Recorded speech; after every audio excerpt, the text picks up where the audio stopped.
يعني اقوى مس ينفع اللي حصل ده؟ تعالى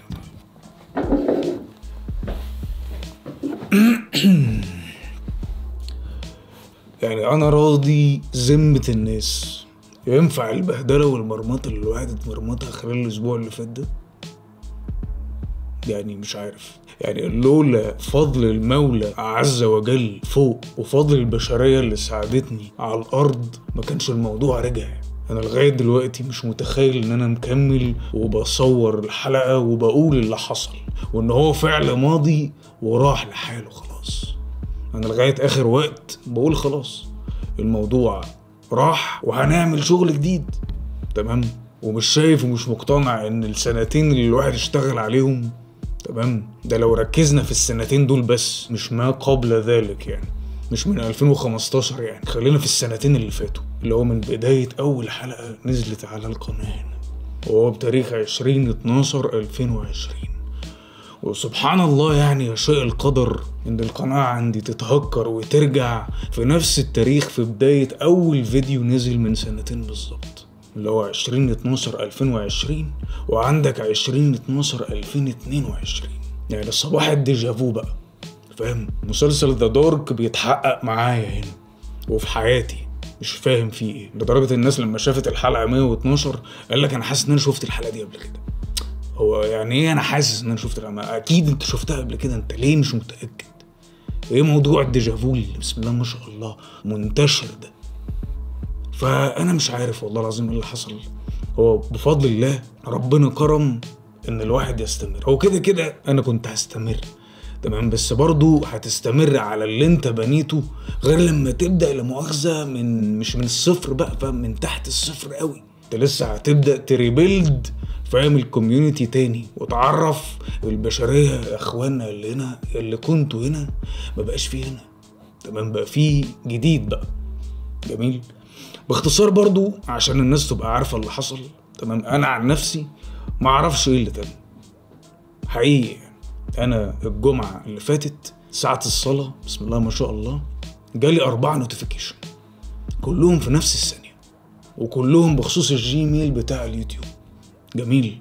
واحدة الباسورد اتغيرت، التانية التليفون اتغير او اتشال اترمى في داهية، تمام، رقم التليفون، التالتة الريكفري ايميل في البلالة اتسحب او اتدلت. جميل. بس الرابع بقى ايه، يعني جوجل كتر الف خيره، يعني قال لي يعني وي نيد يور اكشن، مش عارف اكشن ايه يا باشا، الاكشن كله عندك بسم الله ما شاء الله. هو حصل وتم في ثانية. انا فجأة لقيت نفسي قاعد بره، لو انا ماليش علاقة بقى، لو انا ايه ده يا جماعة، يعني معاك 70 جنيه على فكرة دي يعني شغلي ولا ايه؟ يعني ممكن بعد اذنك القناة. لا ده خدها ومشي البعيد يعني، فاهم؟ بس خدها وانطلق، راح مغيرها لتسلا.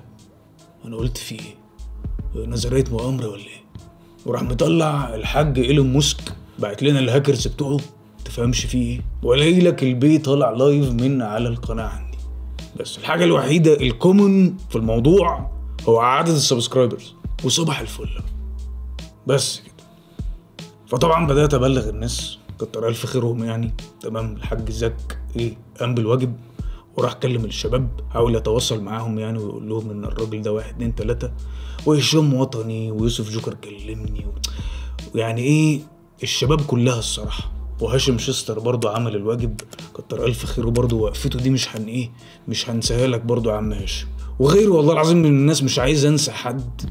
جميل. انا كله ذكرته في بوست وشكرته بنفسي، فاهم؟ ناس وقفت من غير مقابل يعني، برضو عبد الرحمن الحاج برضو كان موجود، فاهم؟ ومودكس برضو كان موجود، غير طبعا البشرية اللي صباح الفل اللي كل مدى بتثبت لي قد ايه الواحد فارق معاهم يعني. بس فالشباب دي الصراحة على راسي من فوق، ما اقدرش اتكلم في حاجة على الوقفة اللي هم كانوا فيها معايا واللي البشرية عملته. فده باختصار اللي حصل. هتسألني طب هو ايه اللي حصل بعد كده؟ طبعا اليوتيوب بسم الله ما شاء الله بعد الليلة بقى ما خلصت الحمد لله، يعني رجعت لي بعد 5 ساعات، مفيش اسرع من كده، تمام. فطبعا اول ما رجعت قمت مغير كل حاجة وبدأت ارجع في كل حاجة كأن شيئا لم يكن. جميل. بس بعدها بيومين اليوتيوب جاي بقى فاهم، جاي من الهند ولا ليه علاقه باي حاجه. ايه ده معلش يا باشا احنا هنقفل القناه. لقيته باعت لي الصبح بيقول لي احنا قفلنا لك القناه بتاعتك. الصراحه يعني مش عارف بقى يعني كنت اشكره ولا اشكر له ولا اعمل ايه يعني، مش فاهم يا ابني. انت مش معانا هنا، الموضوع عندك يا بيه مش عندنا خالص. انت ايه مفيش حاجه ظاهره لك؟ امال سكيورتي ايه بقى ومش سكيورتي ايه بقى واي اي ومش اي اي؟ انت في البخاخه في البخاخه. فيا عم يهديك يرضيك، الموضوع مش انا وبره عني، القصه ما كانتش معايا. ففين بقى لغايه اما حاولنا نثبت ان الموضوع برانا تمام. وعم علي برضو طمنا وقال لنا ان الموضوع ايه ان شاء الله هيرجع يعني. بس يا سيدي لغايه لما رجعت، هذا هو حتى هذه اللحظه. بس فنبدا بقى مع بعض تمام وننطلق ونشوف الجديد. انا قلت اشوف الناس برضو عايزه ايه من التراكين اللي هم عمالين بيزنوا عليهم، وبعد كده هرجع انا بقى ايه اختار اختياراتي. لا مؤاخذه يعني معلش، عشان واضح ان اختياراتكم كلها موديانا في داهيه يعني تمام. بس صباح الفل يعني ايه هنوقف ده شويه تمام، او مش هنوقفه، هيبقى ده مع الايه مع اللي انا هختاره. جميل. نشوف بقى ايه معانا واحده واحده كده. ماشي الناس لغايه دلوقتي لو شفنا الفوت رايح لفين ولا باين حاجه. ايوه قول لي يا معلم. يعني هو الفوت رايح لأبي يوسف اكتر، فخلينا نبدا بأبي يوسف، بعد كده نخش على ايه عم فليكس وحسين، بعد كده ايه نلغي بقى الشباب دي خالص ونشوف بقى ايه راب من نوع اخر تمام. عشان انا برضو ايه قربت ازهق يعني، هم اللي شغالين فعلا ولكن لا يعني ماما. وبعدين اكيد في ناس تانية يعني برضو احق بان هم يبقوا ايه معانا في الليله الزرقاء اللي احنا فيها تمام. نشوف شغلها يعني. بس انا مش عارف باقي الشباب فين الصراحه، مش عارف، الجو نايم حتى الان. حتى ما شاء الله يعني مروان بابلو الالبوم بتاعه واضح ان هو ايه اتحرق على النار، مش عارف ناوي يشيله من على النار امتى الصراحه. بس يعني خليه على النار يا معلم، خليه واقعد جنبه فاهم. بس او على النار يلا مش فارقه يعني فاهم. كده كده ايه على الابيض، مفيش اي انتاج جاي منك خالص. بس يا مسهل. ماشي خلينا نشوف كده مستر ابي يوسف بيقول لنا ايه. بيقول لنا كان في صورة. جميل. والبداية انا مش متفائل بيها، خلينا نشوف ونسمع. معرفش يعني ممكن تكون عن ايه، بس انا هسمع معاكم فعلا لأول مرة يعني، لان التراك اساسا لسه نازل فاهم. فايه ملحقناش نبص، فقلت ابص معاكم برضو ايه مع بعضنا. بس اللي على الانتاج برضو اكيد اسماعيل نصرت. جميل. بس هو معاه بقى المرة دي تمام. ابي يوسف فيرسز اسماعيل نصرت على الانتاج يعني ايه مش لوحده، ما سابوش برضو يعني فاهم، كان فوق دماغه جامد. ماشي مش عارف ليه حاسسها علاقة عاطفية. احنا فاهم يعني ايه ينبتل في التراكات ان احنا جامدين ملناش حل، يا اما لما نزهق فاهم نخش في حالة عاطفية على طول تمام. ده اغلب الشباب اللي بيعملوه الايام دي. خلينا نشوف، يمكن يبقى مش زي ما انا شايف، يمكن. قول يابا. مفيش فايدة، لازم. مساء الخير. يلا يا بيه.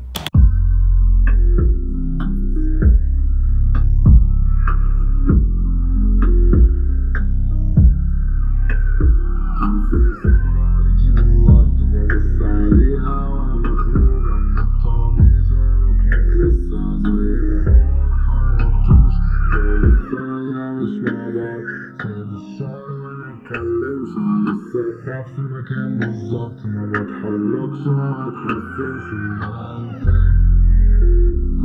بنقول كلام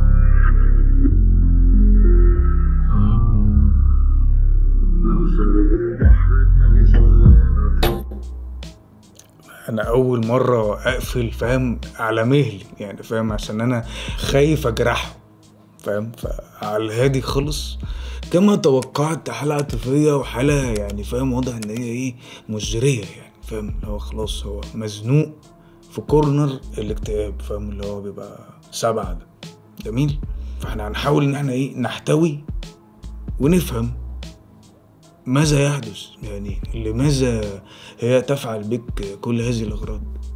خلينا نشوف واضح ان في فراق، يعني ربنا يقربكم من بعض لو دي ليها علاقة بالواقع. فخلينا نحتوي في الاول لغاية ما نشوف الوضع فيه ايه. هو واضح ان هو توبيك تمام، والحمد لله بعدنا عن الايه الباتل. بس ما هو احنا ما عندناش غير ده بس، ولما بنتزنق هنا بنروح هنا لغاية ما نخلص هنا ونتزنق هنا نرجع هنا تاني. بس ده اللي عندنا. خلينا نبدأ بالإنتاج. الإنتاج هادي جميل، مقسوم، شرقي، بطيء، جميل، مختلف من إسماعيل نصرت إلى حد ما. إن أنا أسمع المزيكا دي على التقسيمة دي. خلينا نسمع تاني ونحاول إيه نلقط إيه اللي بيحصل عشان إيه نعرف نعالج يعني. قول يا معلم تاني كده واحدة واحدة، نركز بقى.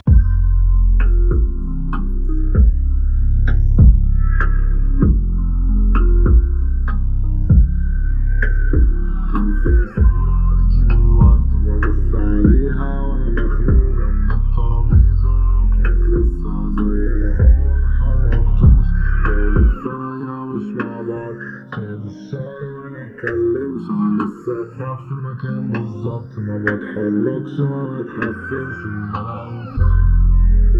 كنا بنقول كلام. سبحان الله، كانوا بيقولوا كلام. يا برضو المعلومات جديدة، فاهم؟ مش اي حد بيقول كلام، فاهم؟ لا، ممكن تقول مش كلام. جميل. خلينا نشوف ايه اللي بيتقال. هو طبعا الفلو هادي خالص.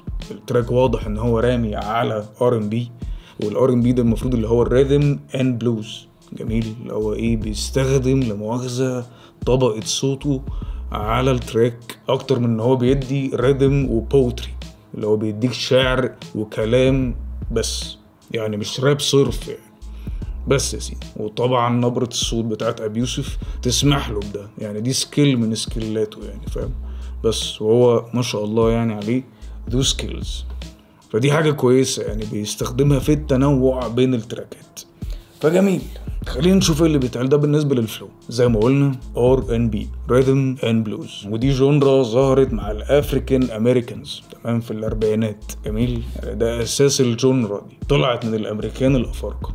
تعال بقى نشوف ايه اللي ايه لمؤاخذة بيتقال.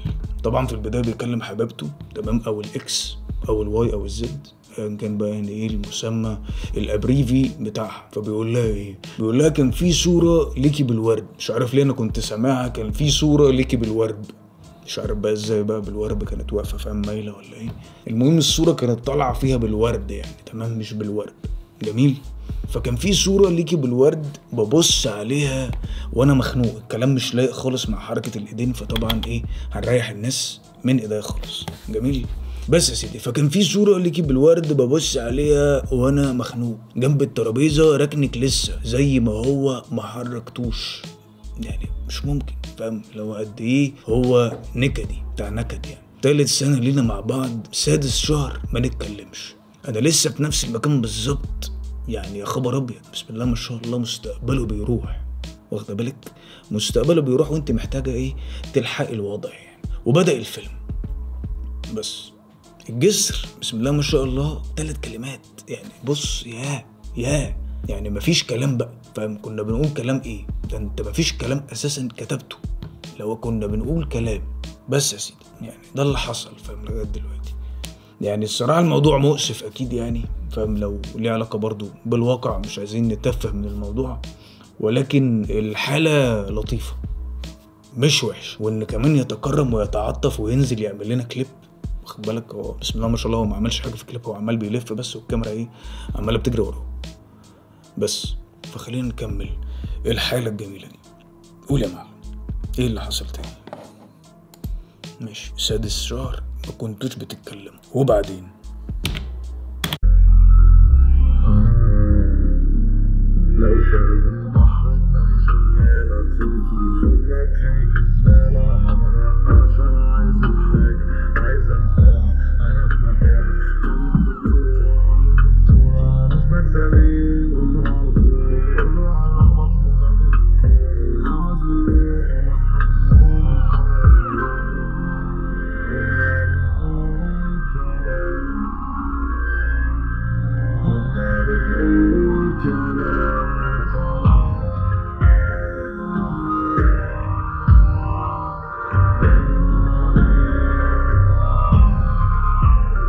جامد فشخ المود اللي داخل فيه ابي يوسف، عجبني ومفاجئني اللوك اللي طالع بيه، يعني لدرجة ان انا حاسس ان هو فعلا بيقول كلام بعينيه، هو مش باين اصلا، فان هو يوصل لك الحالة بتاعته وهو مش ببين لك باقي رياكشنات وشه، ده في حد ذاته اثبات ان هو ممثل شاطر، فدي حاجة كويسة جدا. وبالمناسبة ما كانش بطال برضو في المسلسل اللي طلع فيه مع زينة، فده نجاح كويس ليه، فعاش. نرجع بقى لللوك والفيديو كليب، حلوة فشخ الحالة بتاعت التراك، قوي فشخ العبارات اللي هو بيحاول يوصلها لها، تمام، لعلها تحس يعني ويبقى فيه شوية من الايه، من الرد، جميل. وتالت حاجة موضوع اللوك ان هو طالع وموصل لك احساسه ورياكشناته بعينيه فقط، فده صايع فشخ.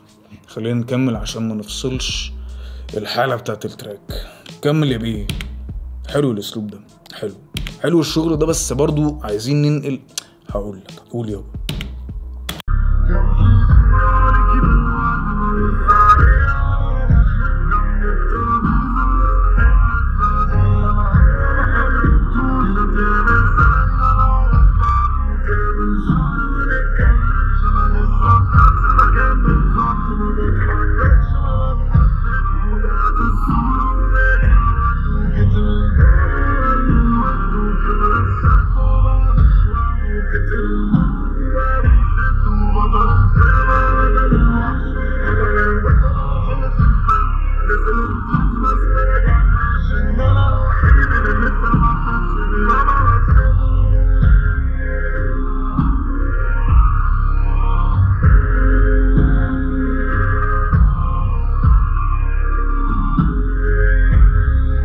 الاداء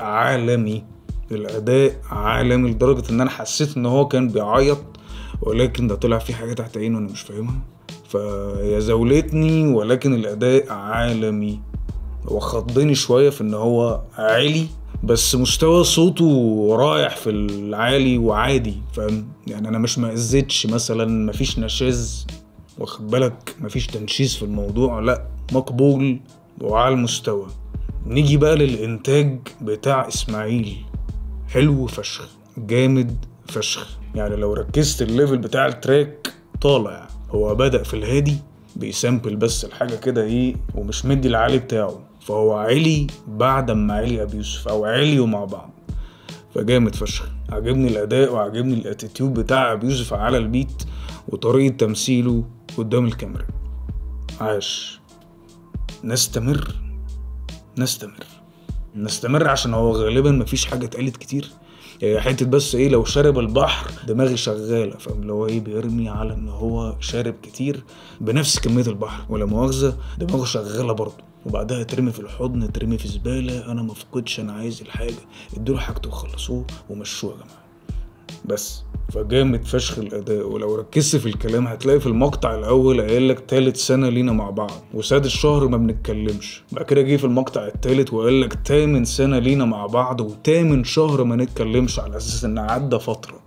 مفيش بني ادم عادي بيفكر في الحاجات اللي جوه دي، فجامد فشخ الصراحة المستوى وجديد. لان احنا قربنا نخلص، نقفل ونسمع شغل عم اسماعيل، لانه واضح ان مفيش تاني، احنا كده قفلنا خلاص، احنا كده خلصنا. قول يا بيه، نرجع الحتة دي بس عشان عجباني اداء وانتاجا وكل حاجة. يلا.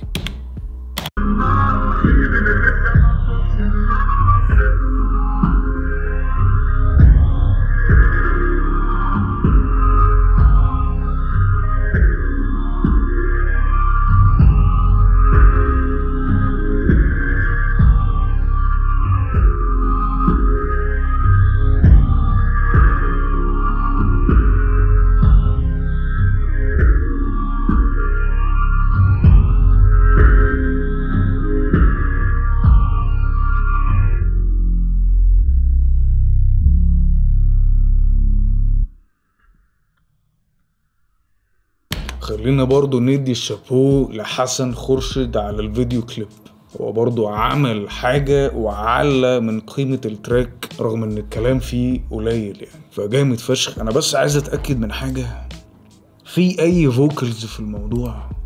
عشان لو اللي في بالي يبقى حي. عندك edited ماشي، directed ده حسن خورشيد، assistant director اوكي، styling director. مفيش تصدق فوكلز يعني، مش بعيد الفوكل اللي ورا خالص اللي مع الانتاج بتاع اسماعيل ده يبقى الاهات بتاعت ابي يوسف. مش عارف ده ازاي ممكن يبقى حقيقي، بس لو حقيقي يبقى عاش فشخ فعلا يعني، عاش لحد المعاش، مفيش بعد كده. جامد كالعادة. ابي يوسف اللي سكيلد، هو عنده سكيلز وبيحاول ينوع، فكويس ان هو بينوع. اتمنى يكون في حاجة مختلفة عن كده. جميل، المستوى عالي، التراك عاش انتاجا واداء وتمثيلا قصاد الكاميرا، والفيديو كليب مش بطال، فعاش لحسن. ولنا لقاء في اللي بعده على طول بقى. تمام، اللي بعده حبيب قلبي والله العظيم 3 ما كنت متخيل ان انا هقولها تاني. يلا الحمد لله على نعمته. تمام، ولنا لقاء في اللي بعده. اللي بعده حبيب قلبي على السخن بقى كده، اللي بعده